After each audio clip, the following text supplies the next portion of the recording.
What's up, everybody? Welcome to the Thinking CAAP. Happy to be here. I'm Beck Moore, our CEO at Community Action Association of Pennsylvania. With me today is my fearless co-host, Heather Holloway from Holloway Media Services. Yeah, thrilled to be here. Thank you so much, Beck. Absolutely. And then also our special guest today, also someone who I would like to say is my friend. I don't care what she says. And also CEO of South Central Community Action Programs, Megan Shreve, our board chair of CAAP and CEO of that organization. Thank you, Megan, for being here. So excited to be here. Thanks for having me. Absolutely. So we're here to talk about a couple things. We're going to talk about a little bit about SCCAP, which is how we refer to South Central Community Action Programs. Although a couple days ago, I think I referred to you, Megan, as SCCAP. I got to stop doing that. But we're here to talk about your programs and also talk a little bit about your leadership journey. That's great. I'm so excited. And South Central Community Action Programs is a mouthful, which is why we say SCCAP. It's true. It's true.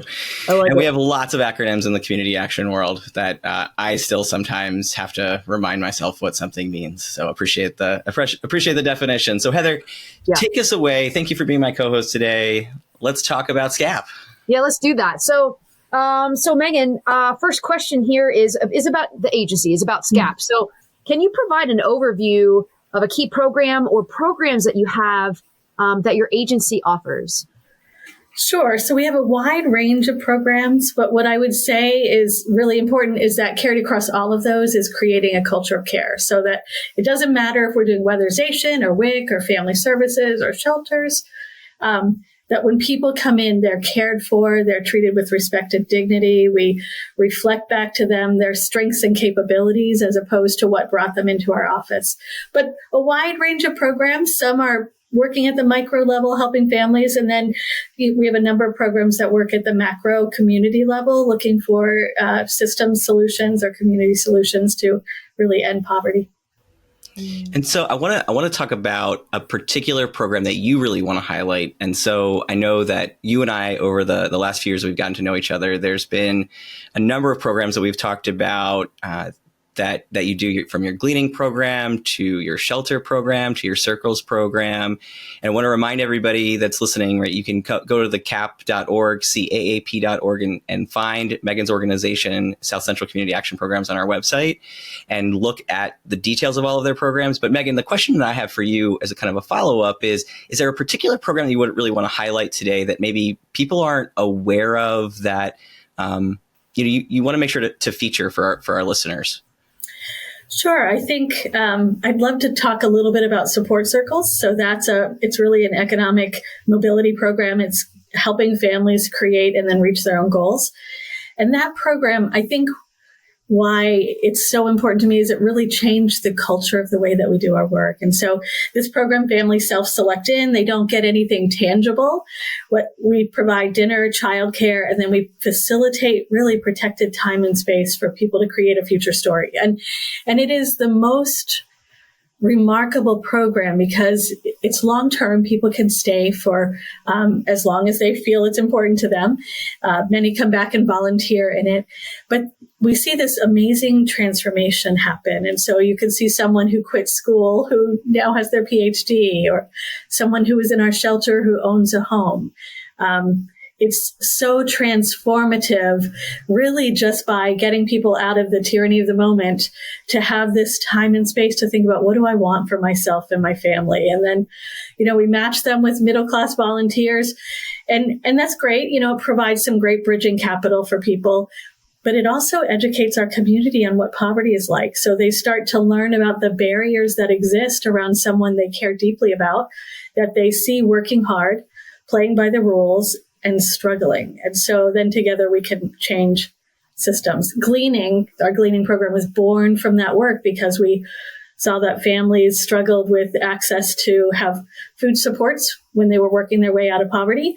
And a community member said, I know someone who runs the farmer's market. I wonder what they do with their produce at the end. And so they started donating it. And another community volunteer started gleaning, going out after the harvest. He worked in landscaping and bringing the produce back that was left, and eventually gave that program to us. But it was born from this community need. If we want people to get out of poverty, we need to create a path. Yeah, absolutely. I'm going to jump around in some of our questions a little bit. I hate a script, as any of our listeners know. But I think I want to reflect on something you said, the tyranny of the moment. What a powerful phrase. And so I think, right, if we can expand on that a little bit, I think one of the things that when I got the opportunity to tour your all's facility, and you shared some of the artwork of the clients that have been a part of this program. Can you speak a little bit about what that looks like? I know that I'm not going to do as good of a job explaining what that looks like, but that was so impactful for me, and I think speaks to this idea of, right, tyranny of the moment so clearly about literally, right, how it feels to live in some of these situations and to feel so trapped, frankly. Yeah. So the first part of circles, really, we believe that the families we work with are co-investigators with us. They are the experts in this. They are the ones who are facing the barriers every day. And so the first probably, 6 to 9 weeks of circles, we really just been listening to people. So we say, tell us what housing is like, for people who are struggling. And we just have pages. What you saw were pages, sticky notes all around the room of the experiences that families have. And part of the reason we do it that way, first, they're educating us, but also they're creating this mental model of all of the experiences that they're dealing with on a daily basis. And when we get done, we can look around the room and talk about the magnitude of what it's like being up against all of these barriers, and yet still they're choosing to move forward, like against this headwind. And then from there, they create really a mental model, a picture of what life is like now. And those can be really simple. There's a gentleman who created one. It's just really 2 circles and a car, and it's called the Road to Nowhere. And he has on the side his stepson saying, "Where are we going?" He said, "Nowhere," because it just feels like this is where I'm stuck. And then we have elaborate ones. A woman drew this amazing neighborhood and this beautiful house, and she's standing there with her kids, a victim of domestic violence. She's from our shelter. She has 4 kids, including 2 under the age of 5. And she's like, she sees this house that's more than she can pay, and her kids are saying, "Mommy, why can't we have this?" And she's like, the struggle for her and what she wants to give her kids. But those pictures, when we go out and do meetings in the community and we can share those pictures and what we're learning, like, you suddenly start to paint this very vivid picture of what poverty is like, and it's our friends and neighbors. Yeah. So I thank you for sharing that. The one with the circles in particular that you mentioned about going nowhere, that's the one that every time I think about this program, and I can feel the tears in my eyes right now. It's just having experienced some of that in my life, that resonates so much with me, right? Breaking that cycle of whether it's poverty, abuse, right? All of those things. When you're in that trauma, right? When you're in that moment, it feels just that. And when I look at that picture, that so much to me, I think about that picture so often when I think about our work on the whole.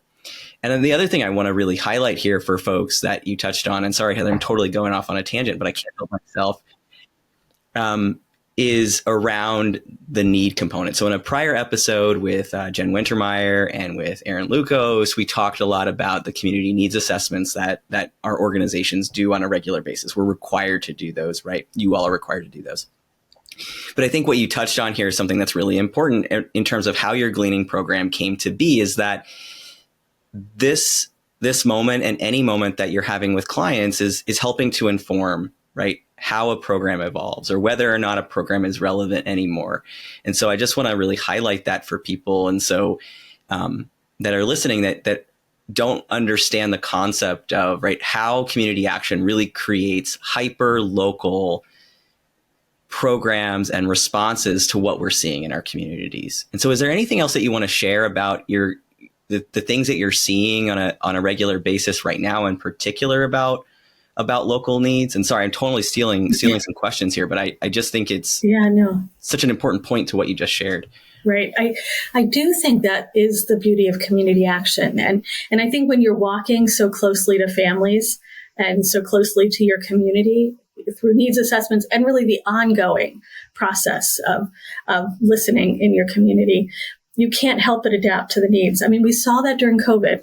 Community action, really, we were out there on the front line the entire time. And so you are adapting to the crisis mitigation needs that you had to for families. I know we did some videos on just how to keep safe because we are a trusted voice and we could help people through that process. To being able to get food out and delivered across our county, those responses are so important. And we're seeing some of that now, with the cost of living that's existing, with the real crisis that is attainable housing, housing in line with incomes in our counties. We are having to adapt again. And I think there's this unique time that exists right now. People ran through COVID, like the experiences and trauma that COVID was, that we really haven't acknowledged or processed. I'm sure years from now, there's going to be a lot of research about this. We haven't had a chance to really unpack how we felt about it. And yet now we're in a different moment because now everything feels fast forwarded. Sorry, I didn't mean to interrupt, but that is something that I think we talk about within the work of our agencies, because we went from this moment to now working in an environment where now not only are we meeting in person again, but we're also meeting on Zoom all the time or, whatever platform. And it just feels like there's no space. There's been no space to process. That's right. Or acknowledgement of how hard it was. Right. And to go from that to this time where inflation is high, housing is low, resources have been cut, makes it hard again. And so when we don't acknowledge those pieces or even the difficulties of the path out of poverty, people internalize it as if it's them or someone else, right? And we see that a lot right now. So I think creating space and open conversations in our community, with our families, with our staff, with our peers, to be able to acknowledge and process those things is all part of the community work that we have to do. Yeah. I love this so much. I just adore the work that you're doing. Thank you so much. And just the intent behind it and how intentional you are. I'm in marketing. So knowing what the consumer, what their needs, hopes, and desires are is paramount to serving that audience. And you are doing this by the interviews and the Venn diagrams and the artwork that you're doing. How better to know exactly what folks are going through than to ask in a really fun and creative way. But then you don't stop there. I imagine that, it's one thing to survive, and that's what these folks are doing. But you're giving them an opportunity and a promise that you're going to help them thrive. Like Becca said, it's like record scratch. We gotta shift the narrative here. And we can only do that if we get them to think a little bit and visualize. Is that part of the work? Totally part of the work. And, we start meetings by what's new and good. So it's kind of cognitive restructuring, which is important.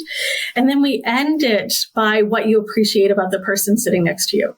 And I facilitated circles on Wednesday night.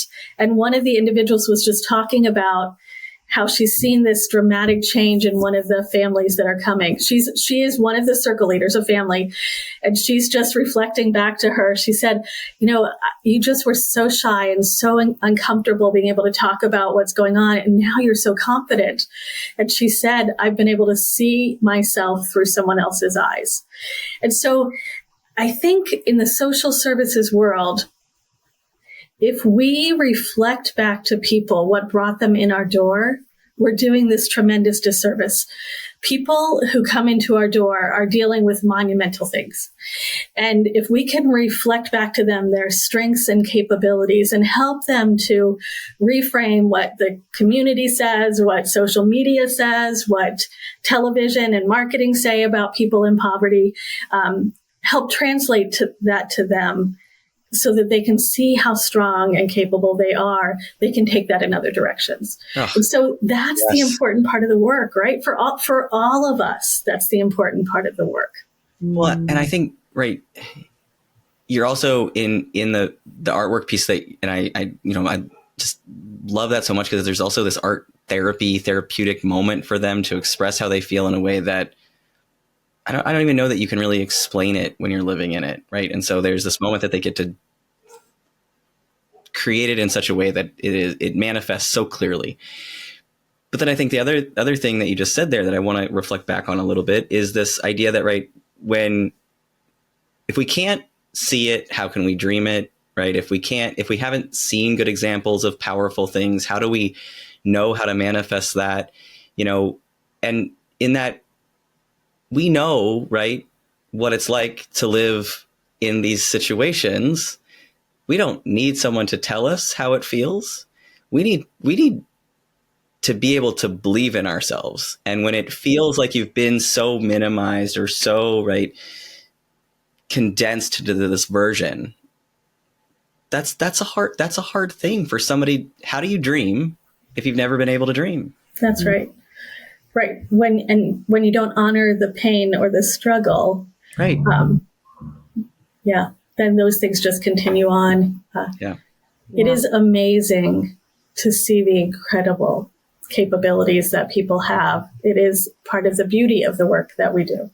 Well, tell us about it. Do you have a case study or a case, obviously not saying any names, but anything that we can celebrate that's come through your doors? Sure. I think of a couple of individuals. One is an individual who she quit, actually kind of fell out of school in 3rd grade, went back later, finished 5th grade, went back in 7th, quit school, got her GED, was coming to circles.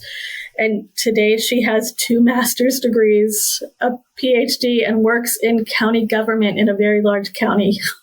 I hear her story, and it's funny because we went out to lunch the one day and she said, you know my whole story. Very few people do, because if you were to meet her, she's a doctor, do you know what I mean? She's earned her doctorate and is incredibly capable and skilled, and was that way in 3rd grade, in 5th grade, in 7th grade, when she dropped out, when she started going back, the same person. I think of, Virginia and her husband, who were at our homeless shelter and, now own a home. And she is a huge advocate for families with kids with special needs, because they have some kids who've had some special needs who are doing great, who are thriving, and is a great community advocate for lots of other issues, because she found, I won't even say she found her voice. She found a way to share her voice in a way that people could hear it, because she's been trying all along. And she's just amazing. What her and her husband do, and they do a lot of work with other couples, because most of our circles families come back. They volunteer with other families, or speak to legislators, or change policies at the local level. Again, because they have those capabilities and strengths. But Virginia's on our board. A number of families come through circles are on our board. They see the transformative nature of not only the programs, but the way you do the work. Yeah. Wow. There's a quote that I like to say: empowered people empower people. So thank you for doing that. Well, thank you. Virginia for doing that, and all the other folks that have the human potential. Yes. That you are uplifting and fostering and supporting. Yes. My goodness gracious. That just makes me feel good. It's the gift of this work. I mean, it is hard. It's really hard when you see someone struggling in the beginning of circles, and, you hear so many difficult pieces that someone is dealing with. And, it's so hard to hold space for that, to honor those experiences and to not be crushed by the weight of it. But then you see this evolution take place for someone, and even the relief of hearing someone say it is as hard as it feels. The system is as broken as it is, which is keeping you stuck. Like when you could talk about, we all know there are personal choice issues for all of us. But the system level and community barriers that just exist around poverty, like when you can start to acknowledge it and people can feel a little bit of the weight of the self-blame and community blame that exists, again, frees up space for someone to be able to create a beautiful life with supports. With supports, I mean, I think we talked about this on a another recording where, for our listeners, the month of May, we're celebrating Community Action Month this year. And so doing a number of special episodes with folks that are frontline, executive directors, a mix of employees. And we've talked to a couple of case managers to prepare for those episodes. And I think you'll hear or have heard from directly some of them. And I think one of the things that we talk a lot about on a larger scale within community action fairly frequently about how do we advocate for the work that we do, because so few people know about community action. And hopefully we're changing that with this podcast. But I think there's so many myths around what poverty is, the idea that it's about personal choice that people have made, the idea that community action is about handouts and connecting people to welfare systems. And one of the things that I love to explore a little bit with you is about the benefits cliff, because you do such a great job of explaining this to people. And so first and foremost, want to acknowledge that the clients of community action and the folks that we're serving largely are working individuals, have 1, 2, maybe 3 jobs, still don't have the means, right, to necessarily become self-sufficient, so less reliant on those systems. And I'm going to say this again. So for our listeners, I'm sorry, I'm going to repeat myself again and again and again about this, but that also, right, so many folks are one emergency away from being back in a situation or one emergency away from being in poverty, right, because of all of the dynamics of our local economies and what we're seeing in terms of local need. So I'm going to say that first and then go back to the question about, can you talk a little bit about cliff benefits cliff, and describe that for people? Because I think this is a framework that's really important that people just don't quite understand. Sure. So one of the families in circles, we were talking, because we educate families on the cliff effect, they should understand what's going to happen when they start earning more, take a second job, because you have to do a cost benefit analysis. So we were talking about this in one of our families this year. There was a $26 increase in Social Security that came into their family, which caused them to lose $80 in SNAP benefits and $25, their housing increased by $25. So this increase of a minuscule amount, she lost 4 times that in benefits. And that's the process that happens all the time. And, frequently when we go out to do meetings, we do an experience, we call it the self-sufficiency process. And we have people tell us, what does it cost to live in the community? How much is housing, childcare, a car, food, miscellaneous expenses, healthcare? I find this so interesting, people's perceptions of what these things are. Amazing, because if you say, what does it cost to live? They'll say, $40,000. But when you ask for these costs and we add it up together and they see that the cost is $65,000 or $75,000, and that benefits end for a family of 3 at about $26,000. Like between there is where all the benefits are lost. And at twice that amount, almost everything is gone. But you can't meet basic living expenses. So what do? I think about it often. I have a daughter, she and her husband, and a grandchild. And if she came and said, I'm going to take a second job and I won't be able to feed my grandson, what would I say? I would say, don't take the job, right? Which is why it's always so amazing to me as people do these steps that put their life for a period of time in a more difficult place. That's what happens with the benefit cliff. But it's really amazing. When we think about that, Kara was our first family to become self-sufficient. She is amazing. She still volunteers. She serves on my board, but volunteers in circles every week. And so she started 2007. So she's been volunteering with us once she became self-sufficient since then. She's helped so many other families. But she was one of the people who was able to speak to legislators about the cliff effect. She was actually on NPR's All Things Considered, sharing what life is like when you're working your way out of poverty. And there was a cliff effect bill that impacted childcare subsidy, and it raised the income guideline to around 300%. And it had a clause in there that said pending funding availability. And so we really didn't think a lot about it since then. We were thrilled that it passed because, I had a reporter who called and said, how did you get that to pass? You could do a bill saying don't kick puppies and it wouldn't pass. I'm like, I don't know. She was compelling. The story is meaningful on both sides for lots of reasons. But that bill, the childcare cliff is is far above any other program based on that work. So this mom who started as a waitress in our program achieved legislative changes because she shared her voice. Like that's the thing. So we can tell people stories, but when they share their stories, when they see it, when they reflect it, when they have that experience and can share it, it's so unbelievably compelling. Yeah, absolutely. Wow. You're talking with some really smart folks here. You're talking people changing legislation. You're talking from GED to master's degrees. I mean, my goodness gracious. That's phenomenal. Well, I think it goes before you. I want to just, I want to speak to that a little bit because, right, like it goes back to this idea about perceptions, right? And I think every time we meet somebody, when I do presentations on workplace culture and about, right, like trying to create a space where all people can thrive ultimately.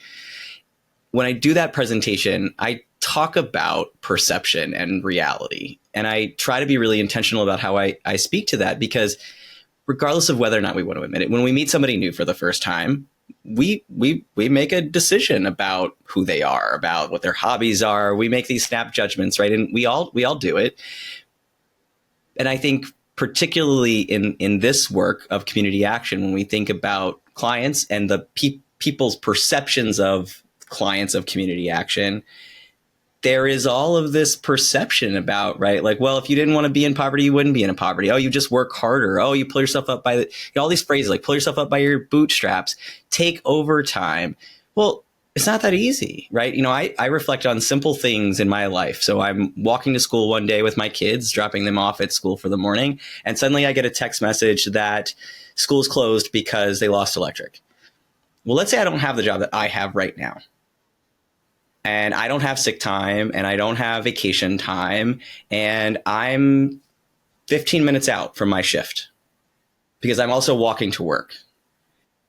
And now I have to call and potentially lose my job because it's not within the time frame that's an allowable time off. What do I do with my kids? What do I do with my job? And now I'm back in a situation. So it's not about, right, like we talk about this all the time, you can't budget your way out of poverty. People who live in poverty can budget better than anybody.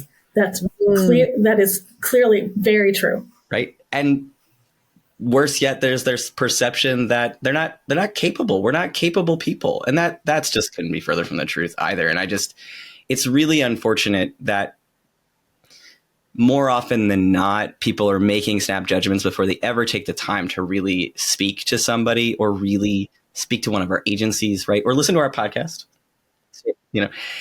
about understanding this. And I think it's really, I don't know, it's just really unfortunate that people don't take the time to better understand. And here's what I'll say also about perception, and I'm going to get off my soapbox in just a second. When we acknowledge when we make the snap judgment, that's when we can start to make the change. It's just like any other habit, right? So, we've got to start getting back to the gym. We don't just start going back to the gym right after the holidays. You got to be intentional about recognizing these things I want to change. And so if you can acknowledge when you're making the snap judgment, you can start to change it for yourself. That's right. And make space for it. I mean, There are not a lot of places where we have folks from different economic class or social status or race, ethnicity. Like, unfortunately, we end up in lots of our own echo chambers, right? But we can be intentional about that in community, and we can find spaces to do that. I mean, in circles, when we match people, when we make those connections across race and class lines, it creates this very intentional way for people to get to know each other and create wonderful friendships that last for a long, long time.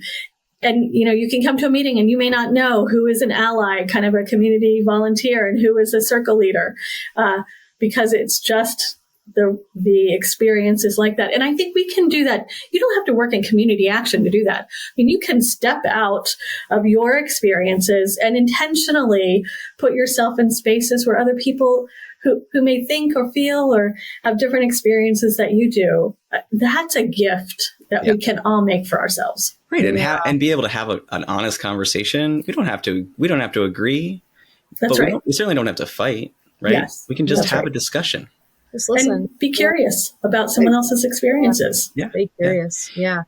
Well, and before I know we want to kind of start to talk a little bit about your leadership journey, Megan, but I want to just ask one other question. Heather, if you have any other questions about Megan's programs that are in the immediate for you, and this is not really the most sexy thing to talk about, to be clear, what I'm about to ask, but one of the intentionalities of how community action was created was around the board structure.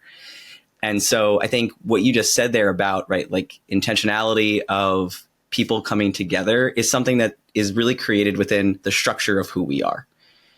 And so can you speak a little bit to the tripartite structure of our boards within our agencies and part of what kind of it's a little bit of the secret sauce, if you will, about community action in some way? Yeah, totally. Because it is very intentional. So, community action agencies are required to have a board that has 1/3 political appointees or elected officials, 1/3 low-income folks or folks who come from marginalized populations, and then 1/3 of just general community members. So you're making that up. But what I love about the way that our board is structured is when you have low-income folks or people who've used your services or who've experienced the complexities that poverty brings, there is an urgency that happens at the board level, right? We're not going to spend time fighting about where the comma goes in something, right? We're going to be focused on the important things. So our strategic discussions can be about how do we do this work better? Thinking through the programs that we're doing, making sure that they are as effective as they can be. Thinking through finance, just not finance, but finance around programming and making sure things are effective. And when we have our elected officials, they're having this chance to be informed not only about the work that we do and the impact of the decisions that they're making on this work, but they get to hear from low-income folks. They get the experience of having a voice right there at the table. To be able to express that. The same with our general board members. They bring specific expertise. We have some flexibility in who we're selecting there, but we are creating this intentional community of folks who have very different lived experience. And I think when you create that space and you make sure that everybody has the space to talk and to think through and express those differences, to talk through it, you just come up with such a richer, more effective governance structure. So, and it definitely takes work because you have power dynamics that have been in existence for a long time around the table that you have to really be intentional about fighting against and making sure that you are making space until people can hold their own space without you kind of holding it for them. But it is magic. It is amazing. And it can't be done as a checkbox. It can't. Right. And it really self-perpetuates then, right, the breaking down of these perceptions when done really well, which I'd like to think that our agencies do this really well. Yes. It self-perpetuates the change in local community. Right. It does it through the infrastructure of who we are at our core. That's exactly. And I think it's a really, again, it's not, board structure is not the most, not everybody loves governance as much as I do, but I think it's really, when you think about it from the intentionality component, it's something that's really the magic sauce of who we are. And that's created in the infrastructure, right? The federal legislation that we have to follow to function as organizations. Well, you all do. I don't as an association, to be clear, but I appreciate that you do and help, in whatever way I can as an association to make that happen. Well, and it's so critically important because our, the vision organizationally and that governance structure, if they don't understand the work, and this helps ensure that someone can really understand the work and the impact if this work is done well. Yeah, I can't imagine. I feel so fortunate that we have such a great board of really good and varied life experience. Yeah, absolutely. Thank you for talking about that a little bit. Again, I know it's not the most exciting thing, but I think it's exciting. It's important. Yeah. Yeah, all good. Well, to round out the last agency sort of question, we talked about the past, we talked about the future, we're talking about the present.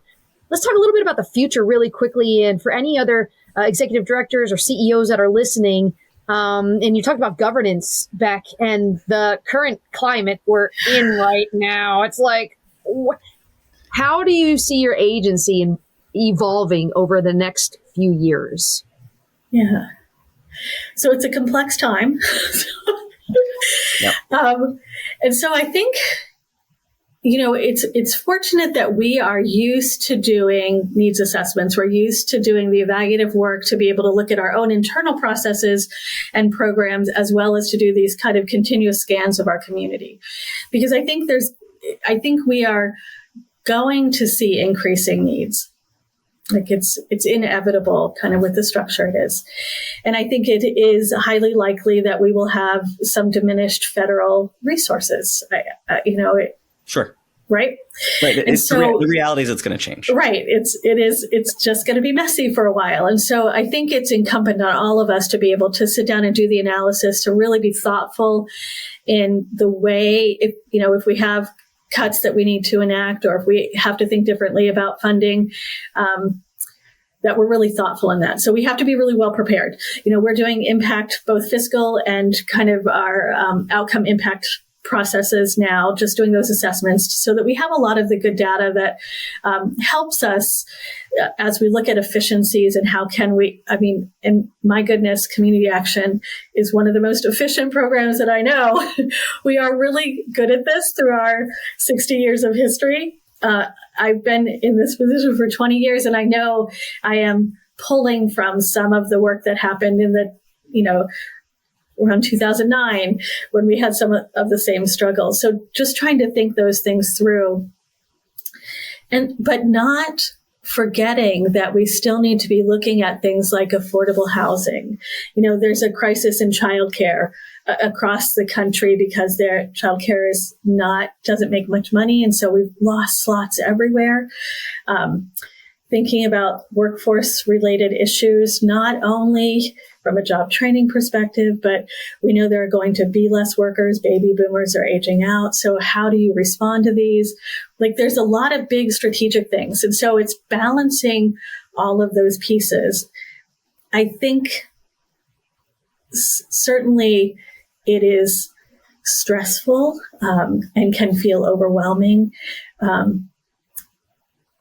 But we are good at this piece of adapting and trying to figure out how do we do the best we can in the communities we serve, and how do we pull together communities to figure out how do we respond, if funding is cut and there are people who need someone to stand in the gap, how do we respond to that? And I think, pushing politics to the side, our focus is how do we help the families we serve in the communities we live in. Yeah, and that's part of the purpose of this podcast is really to try to help advocate for the work that we do as a network of community action agencies, not just in Pennsylvania, but across the country. There's over 1,000 community action agencies. We're one of only 15 nationally networked human services providers in the country. Locally here in Pennsylvania, 42 community action agencies that serve every single county. We'll remind everybody, last year alone, we served over 503,000 people collectively as community action agencies. That's a remarkable number. I think, all politics aside, right? This is really about making sure people understand the work, and the fact that, there's this, again, another myth is that we're not an outcomes-based program. And that couldn't be further from the truth, right? Community action is required to collect more outcomes than I think I'm going to say, I don't have anything to prove this, but I'm going to go venture to say almost any other nonprofit in the country, because of how we were created. Again, the intentionality of what we were tracking and being able to show the economic mobility and impact on a local scale, and how we're able to take the federal dollars that we receive and turn them into, right, bigger impact. That's exactly right. And I think, the benefit, I really believe that measuring outcomes, looking at outcomes, being able to identify gaps in services and continuous improvement is really critical, because that's what enables us to make the shifts we need to make in order to better serve the families we serve. If you're not looking at the data, if you can't tell, are we seeing better outcomes for a certain group of the population? Well, why is that? And is that a community level issue? Is that a broken system? Is that our own internal services and biases? We have to be looking at that. And that's, I think, part of what makes us successful. We are so person-centered and outcome-focused. And I think those pieces do help us in moments like this, to be able to make effective shifts. None of it will make it easier. These are hard times, but this is what we do. Yeah. And together you're better. Together you're stronger. Sorry, Beck. 100%. No, absolutely. That's almost exactly what I was going to say. So no, nice. I think 60 years strong, right? 60 years strong. Right? Yeah.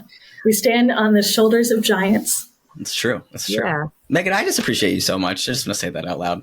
I just do. I love talking to you. I can talk to you all day. Right back at you. Let's shift a little bit to talk about your leadership journey, if we can. I mean, again, I could talk to you all day about your programs. I think you all are doing amazing things, but I want to make sure that our listeners understand a little bit about just how remarkable your leadership journey has been. And I know that, you are a humble individual, and it's one of the things I appreciate about you, but I want to toot your horn a little bit on this in terms of like the things that you've accomplished and the different work that you've been a part of. So Heather, I know we have some questions we want to ask Megan about this. I love it. I love talking to other leaders because you inspire me so much. And, we've talked about how stressful this work is, but how impactful it is. So my question to you, Megan, is, what inspired you to pursue this career? Now, you've said you've been in for 2 decades. There had to be something, a motivating factor that got you in this seat. Can you let us know why? Sure. I think we do a disservice to youth when they're coming out of high school and we think they're going to pick a career path and that's it, right? Well, that's never the way it works. Nobody knows what they want to be when they grow up. It's not possible. I still don't know what I want to be when I grow up, and I'm 43 in case you're wondering. So, right, I'm figuring it out along the way. It doesn't work that way. We work with a lot of young college students who volunteer with us, and I'm always telling them, don't accept this pressure. Your career is going to evolve. And that's similar for me. When I graduated from high school, my growing up years were complex, and faith got me through that part. And so I had every intention of going into the ministry, went to a small Bible college, all the things you don't know about me, Beck. I know. I didn't know this. I'm learning. I was like, wait a second. We have a longer conversation that we need to have. But yes, I'm listening. I know. We'll talk more. And so went to this small college. I had to work. I didn't have a car, so I was walking around trying to find a job, and I found a low-income childcare center that hired me on the spot. I had no past childcare experience, which says a lot. But that job really changed the trajectory of my life. I was working with low-income families, and I knew nothing. So even looking back now, I just shake my head because, we do the best we can with what we know at that time. Amen. But I found the work with the kids that I was working with to be really impactful for me and to be able to make a significant difference in their lives. And so I then studied early childhood ed and family development. So that's the background that I came from. And when I graduated, I came back home, and I have an identical twin sister who was working, again. It's actually not Megan talking to us right now. It's actually right. It could be Julie. You'll never know. But she was working at a large childcare center for at-risk kids. And she was going on maternity leave, and they hired me to fill in for her. Weird, right? Did they hire you? I'm sorry? Did they hire you? No. It wasn't her, but it was SCCAP. So it was a SCCAP program back then, forever ago. So they hired me to fill in because they thought nobody would notice, which is... and then nobody would notice. And people didn't. For a little while, it was confusing. I'd be pregnant in the morning and not in the afternoon. Very strange. But then they kept both of us. We need to do a whole episode on this, I feel like. Listeners, future episode. We're going to unpack this whole situation. We're going to invite a mental health professional to talk about the psychology of this. Maybe. Go on. I'm listening. Sorry to interrupt. I just find this I didn't know this story. And so I'm loving this. Go on. Sorry. So we were then co-directors for quite a while. She left and went into healthcare, working for insurance. which has been a benefit for me in the last part of my career in understanding healthcare a little bit better. And so I worked there and moved up, worked with the board on some things, moved into childcare subsidy and working for quality education across 3 counties through SCCAP at that time, and then started doing some work with Deloitte on designing a software system for childcare subsidy across the state. Kind of a weird thing, subject matter expert. And then I took a leap into the private sector because, this world doesn't always pay a lot. And I had a young family and had an opportunity that looked beneficial. And so worked in the private sector for 5 years doing business process analysis, implementation, policy integration around change management initiatives. So really strange kind of journey that brought me there. And I liked that a lot. The strategy work was really fantastic. I learned a lot about how to kind of use the experiences that I've had in a very different way around some software system implementations and other change management across a couple of states. And then the executive director at SCCAP was retiring. A board member reached out to say, are you interested?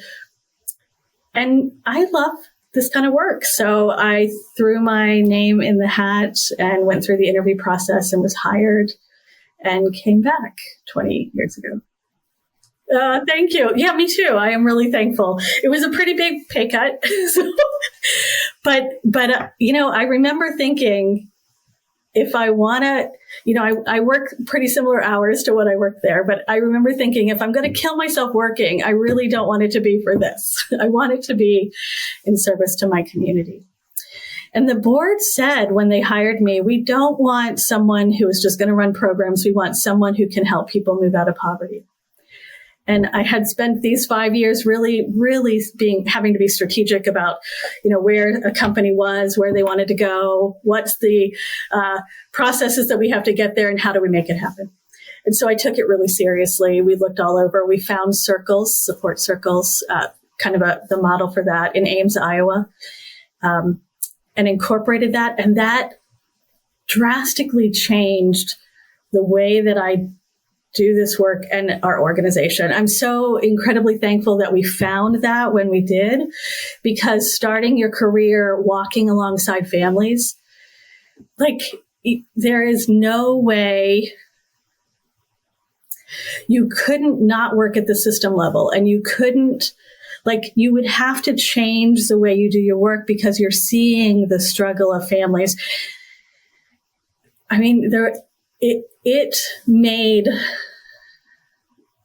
it changed everything about me and our organization. And I am so deeply grateful for that journey, because I think it is kind of what brought us here today. And, I've been fortunate enough to serve on CAAP's board for a long time. I've, served on a hospital board, a health systems board. I've served on some national things. But I think all of those, and I sometimes I'm sitting on a health system, chairing a health system board thinking, I'm not your typical health system board member, right? I don't have money. It can be confusing in those moments because it's hard to imagine, those pieces of the journey and how you ended up there. But it is a gift to be in those spaces, to be able to talk about, thinking about strategy a little bit differently because you're being more inclusive, because we have the opportunity to be able to walk along so many different folks. Right. Well, and I think, again, I'll go back to this kind of, preconceived notion about what and who and what people think. And I think when someone like yourself, right, who, first of all, to be clear, 1,000 times over should be in that boardroom and should be on that board. But then when you're able to unpack and talk about your journey and someone's like, oh, well, that's not what I expected this person to say. I think that's important, right? That you're in that space. And that's also, anybody who's listening and has a board or, right, is looking for people to serve on boards, I would encourage you to go to some of our agency executive directors. If you want a suggestion, feel free to reach out to me, beck@thecaap.org. Happy to make some suggestions for your particular local area. But I think it's you all are the epitome of what should be serving in those spaces.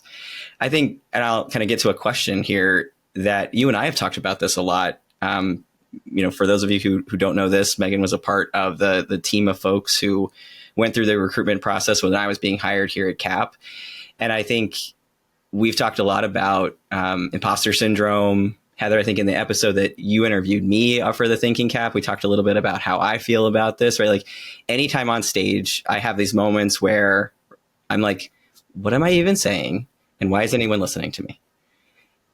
And outside, no one's going to guess that you're feeling that way on the inside. For a lot of our podcast guests, folks are get nervous about being on the podcast. But Megan, my question for you is, right, like, does that still, it sounds like that still resonates with you, right? Like even though you've been doing this work for how many years, it, I would argue better than most. And you've worked in the for-profit industry, right, in a different space altogether. How that feels still sometimes. Totally. I mean, and I think probably a lot of it is the stuff we carry, right? Oh, All sure. of us have history that, if we're not careful, can sidetrack us. We have to always be working against that. But I also think when you're working in a field that most people don't see as valuable, like people don't understand the work that we do, right? Right. If I say we do anti-poverty work or depending on, there are a couple times when people will be really excited, but most people just have no idea. And what they will think is that you are a super nice person, Right. which Right. I hope that I am. Right. Love that. But also I'm incredibly intelligent. And, Right. I use more strategy in this job than I did at Deloitte. Yeah. It's the way that it is.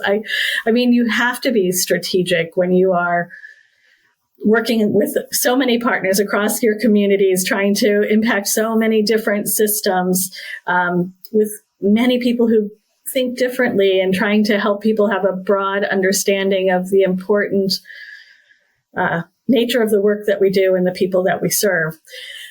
But yeah, people make assumptions. So I think that sometimes adds to it. I mean, anytime when you're doing it, but I think part of that is human nature too, right? Yeah, for sure. So I know that we're coming up on our time, and I want to be respectful of your time and make sure that we also have enough of a chance to ask maybe one or two more questions of you, if that's okay with you. I want to just gut check. Okay, perfect.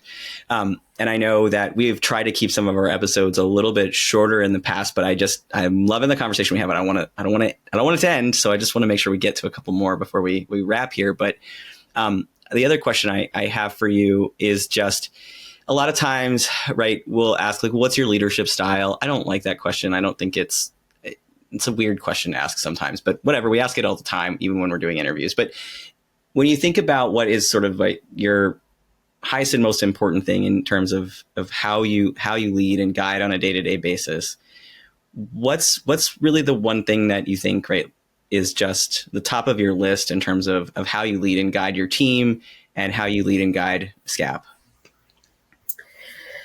I think it is listening to both the people that you serve and the people who do the work. So I think that, certainly when you're a leader, you have to be setting the vision, but, working with our staff to understand the complexities that they're dealing with, identifying where we can make efficiencies. I want my staff to be working on client services, right? I want them to be spending their time not doing. Of course, we all have to do data entry. We all have to be doing things. But what I want is to find any efficiency that I can so that most of their time is spent serving clients. And you can't do that unless you hear from them about the complexities they're having or figuring out how to support them through the crazy times that we're having. And then you have to listen to the families you serve. And I think if you as a leader are focused on, it's really looking at the end goal, right? If I'm wanting to see the success of the families that we serve and the success of my staff, that comes from listening to them and hearing them. And yeah, well, and I want to recognize, the fact that one of the things I talk about often when I talk about management and coaching and talking about how to become a better manager and team leader is about the further that we get away from the day-to-day work of the organization, the harder it is to create processes, rules, policies that really are the most thoughtful, make it easier to do the work, right? Or try to refine or continually improve. And I think for you, right, the fact that you're still involved in circles, you're still facilitating those conversations, you're listening to your team, that speaks volumes about how you're able to still stay connected. And for so many of us, you started in this work, but if you're not doing it on the day to day, you become further removed, and there's gaps in our knowledge then. And so listening to folks is really super hypercritical to being, I think, the best leader that we can be in this environment. I couldn't imagine doing it any other way. And we're pretty administratively flat. Like there's not a lot of management between, and it's a very open door. Yeah. Yeah. But I think that's who we are. I think that's part of the nature of this work. Yeah. It's one of the wildest things I think about you, that how many people that you directly supervise, because what's that number again, Megan? Well, I hired someone last year. It used to be 21.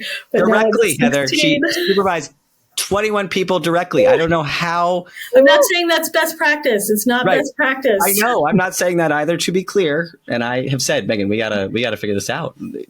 But you functioned, and you functioned well.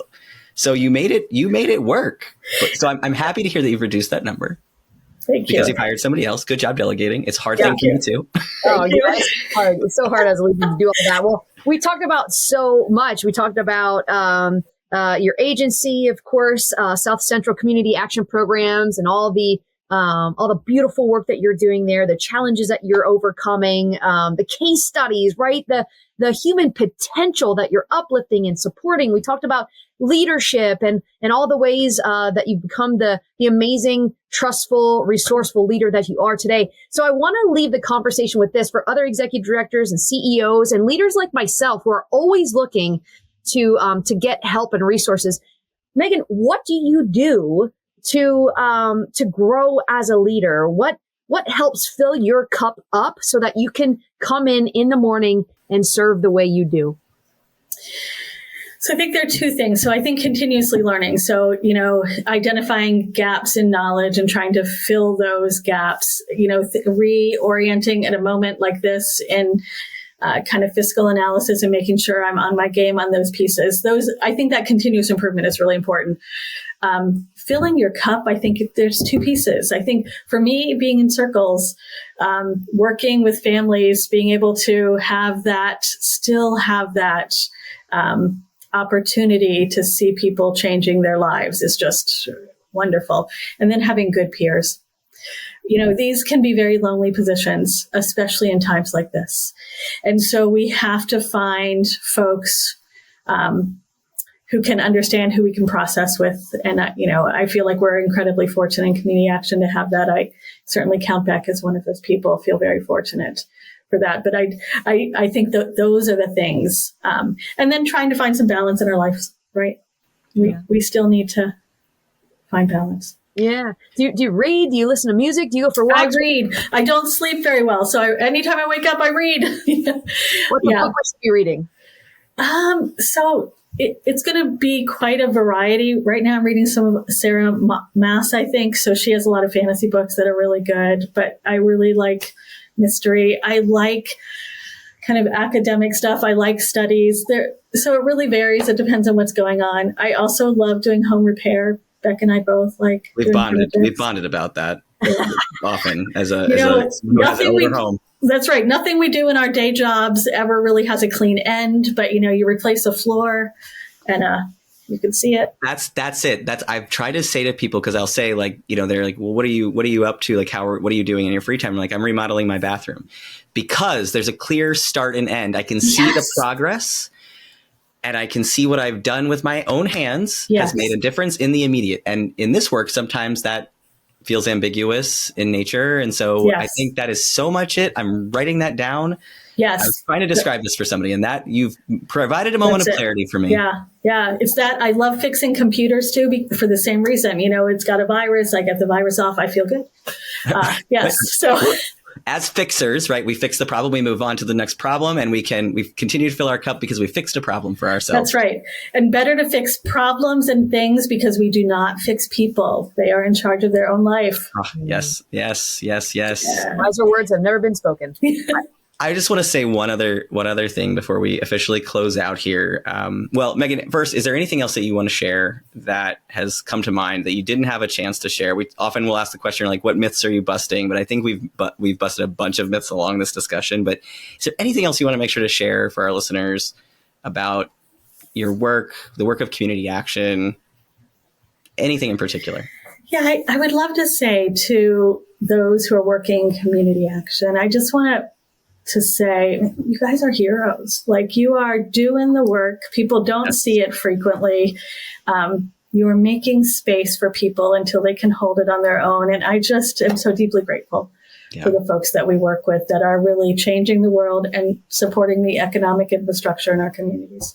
Absolutely. It's why I say all the time, I feel so blessed to be a part of this network. And I think one of the things that, we've talked about a lot that was one of my hopes when I first started here is that we created a sense of community again within our network of agencies. And when you said about, right, what's part of helping fill your cup, it's one of the things that I feel so blessed to be able to convene together so many amazing executive directors that help to just give each other best practices, help to fill each other's cups. Sometimes we'll go in with the intention of one discussion in a meeting, and we end up really just helping each other feel seen, heard, and valued in the moment.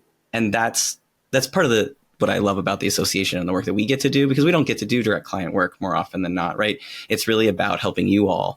And so thank you for leaning in as the board chair over these last few years, and hopefully for a little while longer if you don't mind. Shameless plug there. But I can't say enough amazing things about you, Megan. I'm so appreciative of the time for our listeners to get a little bit of insight into your journey, what you do at SCCAP, and just what an amazing human you are. I appreciate you so much. Well, thank you. Appreciate you too. This was such a pleasure and a privilege to work with you. And Beck, you support your clients, which is us. You enable us to do the work. Thanks for it. That's fair. I guess a little bit. I'll say thank you for that. I appreciate you. People helping people. That's right. That's right. Heather, thank you for being my amazing co-host today. Yay. Thank you to our listeners. Please tune in to a future episode. Megan, thank you for joining us. If you are interested, folks, please, check out SCCAP. You can go to the CAAP.org website. You can find out about Megan's organization, opportunities to volunteer, of resources or time. Please check them out. Go to their website. Megan, thank you again. And my pleasure. Look forward to talking again with everybody on a future episode. Thanks, everybody. Thank you. Thank you for being a part of this episode of the Thinking CAAP. Check the show notes for resources and links to other episodes. And don't forget to subscribe and follow to be notified when new episodes are released. If you have any community action questions you'd like Beck or one of our local experts to answer in a future episode, please email your questions about community action to info@thecaap.org. Subject line, Thinking CAAP.